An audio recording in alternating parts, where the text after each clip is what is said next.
कि रामायण महाभारत देश में हुई नहीं।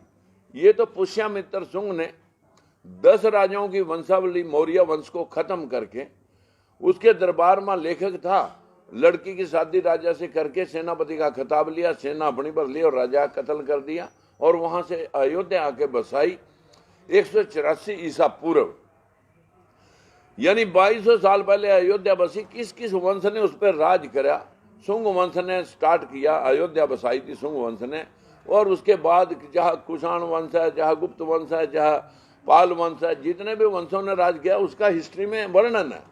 वहां कहीं राम की जो अयोध्या बसने से पहले, अब जब अयोध्या में जन्म हुआ तो उससे अयोध्या बसने से पहले तो राम नहीं आए होंगे। लेकिन हकीकत में पूरे देश के अंदर 4 करोड़ मंदिर हैं। देश के अंदर वर्ल्ड लेवल की 4 यूनिवर्सिटियां हैं नहीं। 15 लाख करोड़ रुपए का बजट हर सालाना लोगों की जेब से उठ करके मंदिरों में चला जाता है। और अब तो सरकार कह रही है कि मंदिरों के महंतों को उनको तनख्वाह भी दी जाए। देश के अंदर अगर सरस्वती लक्ष्मी पूजा से धन और ज्ञान आना था तो फिर वो सारा हमारे भारत देश में आना चाहिए था। वो जो इधर Canada, America, Australia, Dubai, Japan, चीन, रूस, वो धन तो सारा वहां चला गया, ज्ञान सारा वहां चला गया। जितने मोबाइल, लैपटॉप या जितने भी टेक्नोलॉजी है वो सारी जापान की है 70% देश में, दुनिया के अंदर। चीन तो मल्टीप्लाई करके सारे विश्व के बाजारों में उतरा पड़ा है। हम यहाँ सरस्वती लक्ष्मी की पूजा करके अपने दिल बढ़ावे कर रहे हैं और विश्व जो है ना कहाँ का कहाँ पहुंच गया।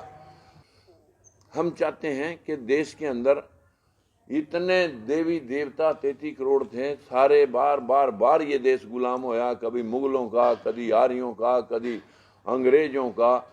इसी पर चीन के आक्रमण है, इसी के ऊपर जो है ना सारे आक्रमण इसी पे हुए। वो क्यों हुए कि यहाँ के लोगों ने पत्थरों की पूजा करवा दी, पेड़ों की पूजा करवा दी, नदियों नालों की पूजा करवा दी, गरुड़ों घुगियों की पूजा करवा दी, मानसिक गुलाम बना दिए।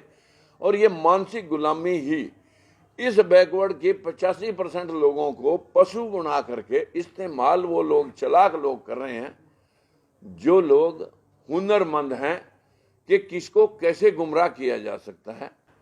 यहाँ पर 2 विचारधाराएं हैं, एक अंबेडकरवादी बराबरी की विचारधारा, एक मनुवादी विचारधारा जिसमें कुछ लोगों को बाकियों को नीच बनाना है और मुट्ठी भर श्रेष्ठ बनने हैं। कौन से हवाई जहाज और इन्होंने लोगों ने वो बना दिए लैपटॉप और टीवी, मोबाइल, जिससे हम उनको श्रेष्ठ माने। सुप्रीम कोर्ट में 9 सितंबर 1976 को ललई सिंह यादव की किताब का इलाहाबाद हाई कोर्ट ने उसको सही मानना था, जिसमें उसने कहा था कि अगर सूरज को कोई खा सकता है, मैल से बच्चे बन सकते हैं, 10 सिरों वाला आदमी हो सकता है, आदमी की गर्दन के ऊपर हाथी की गर्दन लग सकती है, तो आज क्यों नहीं?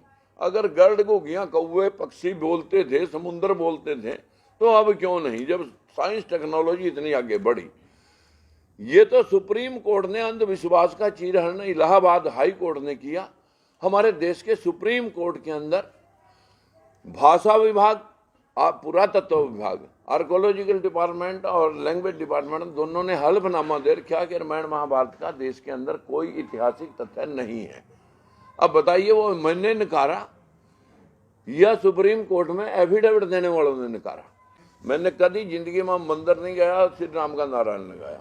मैं तो फूले साहब का अनुयायी हूँ और मैं जो है ना गौतम बुद्ध की विचारधारा से अभी भी मेरी मतलब जो है ना विपसना केंद्र से लौट के आया। मैं कभी आडंबर में, धर्म क्या है? जो सबके लिए बराबरी दर्ज करता हो, सबका सम्मान करता हो, सबके कल्याण का और मंगलमय होने का की कामना करता हो, वो है इंसानियत धर्म। जो गौतम बुद्ध ने दुनिया को पंचशील दी, विश्व के 80 मुल्कों में आज गौतम बुद्ध को माना जाता है। हमारे देश का प्रधानमंत्री जाता है, मैं बुद्ध की धरती से आया हूं, वहां राम श्याम की धरती क्यों नहीं कहता? हमारे देश के अंदर पंचशील जो थी वो विश्व के 80 कंट्री मान रहे हैं। चोरी, झूठ, नशा, अनैतिक व्यभिचार, बिना वजह हत्या, इन 5 दुष्कर्मों को छोड़कर मानव कल्याण के लिए जो आदमी काम करे उसे लोगों ने जीते जी महापुरुष और मरने के बाद उसे भगवान मान लिया। ऐसे ही कबीरदास हैं, ऐसे रविदास हैं, ऐसे गुरु नानक देव हैं, ऐसे गुरु गोविंद सिंह हैं, ऐसे ही सोक्रेटिस हैं, ऐसे ईसा मसीह हैं, ऐसे मोहम्मद पैगंबर साहब हैं। जितने भी भगवानों का मान रहे वो सब इंसान हुए। अगर ये इंसान हुए तो इनका भी इतिहास होना चाहिए था। तो इसलिए हमारा मानना है कि हम ऐतिहासिक तथ्यों के ऊपर बात करें। और इस देश की गरीबी का मूल कारण है अंधविश्वास।